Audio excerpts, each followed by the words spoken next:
Buskango Paitongo Oshamatai Jorao Hastini Joto Clubni Adongrokno sound system rock tamlayu Piaba or sound system ni Bishingti Hastini Lukuro Kibo Jingzolo Kalayanati Tongani Bagino Kaisa Kok Lampanda Shongtazaka sound system ni Adongrokno Tini Agortolani headquarter SDPU officer Shodor SDPU Deprashad Roy Purbo Thanani OC Borogno Nangkongmani Kok Lampanda Shongtazaka Arote Manjaka Tripura State Pollution Control Board ni juda nangnai songnai adongrok আজকে আমরা আগামী পুজোর দিনগুলিতে যাতে শব্দ দূষণ বা পলিউশনের যে সমস্যাগুলি আপনারা জানেন সেগুলি বিষয় নিয়ে আমরা একটা আলোচনা সভা রেখেছিলাম শহরের এবং শহরতলিতে যারা সাউন্ড সিস্টেম ভাড়া দেয় আমরা সেই মালিকদেরকে আমাদের এখানে ডেকে এনেছি। তো এই আমাদের এই অনুষ্ঠানে উপস্থিত ছিল আমাদের ওসি ওয়েস্ট এবং পলিউশনের মেম্বার সেক্রেটারি বিশ্বকর্মকার মহোদয়।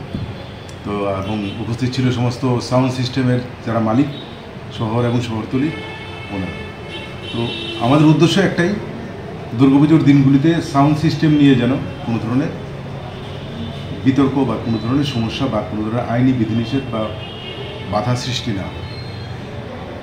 যারা এই সাউন্ড সিস্টেমের মালিক আছেন ওনাদেরকে আমাদের রিসেন্ট হাইকোর্টের যে জাজমেন্ট আছে বা আগেও 2014-এ যেটা ছিল বা সুপ্রিম কোর্টের কী গাইডলাইন আছে আমরা সেইগুলি সব বিস্তারিত ওনাদের কাছে তুলে ধরেছি এবং ওনাদের যে জায়গাগুলিতে কোনো ক্ল্যারিফিকেশান দরকার ছিল ওনারা আমাদের কাছ থেকে জেনে নিয়েছেন এবং আমাদের পলিউশনের তরফ থেকে যিনি এসছেন উনিও বিস্তারিত ওনাদেরকে বুঝিয়েছেন। তো আমাদের দৃঢ় বিশ্বাস এই আলোচনা আগামী দিনগুলিতে পলিউশনের ক্ষেত্রে এবং নয়েজ পলিউশন স্পেশালি নয়েজ পলিউশনের ক্ষেত্রে একটা ভালো পদক্ষেপ এবং আমরা অনেকটা এই সমস্যা থেকে বেরিয়ে আসতে পারব। তাদের থেকে কতটুকু আশ্বাস পেয়েছেন? ওনারা আমাদেরকে বলেছেন যে ওনারা এতদিন অনেক কিছুই জানতেন না, তো আজকে ওনাদের এই জিনিসগুলি ওনাদের নলেজে আসার কারণে ওনারা সেই দিক থেকে সতর্ক থাকবেন এবং সাউন্ড সিস্টেমের যেই সাউন্ড যেটাকে কন্ট্রোল করা হয় লিমিটার, যেটাকে সাউন্ড লিমিটার, ওই ক্ষেত্রে একটা কীভাবে সাউন্ড লিমিটার ইউজ করে সাউন্ড সিস্টেমটাকে 65 বা 75 ডেসিবেলের মধ্যে রাখা যায় আমাদের বিশ্বকর্মকার উনি বিস্তারিত ওনাদেরকে বুঝিয়েছেন এবং ওনারাও বিষয়টা খুব আগ্রহের সহিত জেনে নিয়েছেন, কারণ ওনারা অনেক সমস্যার সম্মুখীন হন সাউন্ড সিস্টেম ভাড়া দিতে গিয়ে। তো যাই হোক, আমি ফাইনালি বলবো যে এই আলোচনাটা ফলপ্রসূ হয়েছে এবং আমরা আগামী দিনগুলিতে এটা নিয়ে অনেকটা সমস্যা থেকে এড়িয়ে যেতে পারব। আচ্ছা, সাউন্ডে যখন বিধিনিষেধ আপনাদের বিধিনিষেধ লঙ্ঘন করবে তখন সাউন্ড সিস্টেম আপনারা সাধারণত সিজ করেন?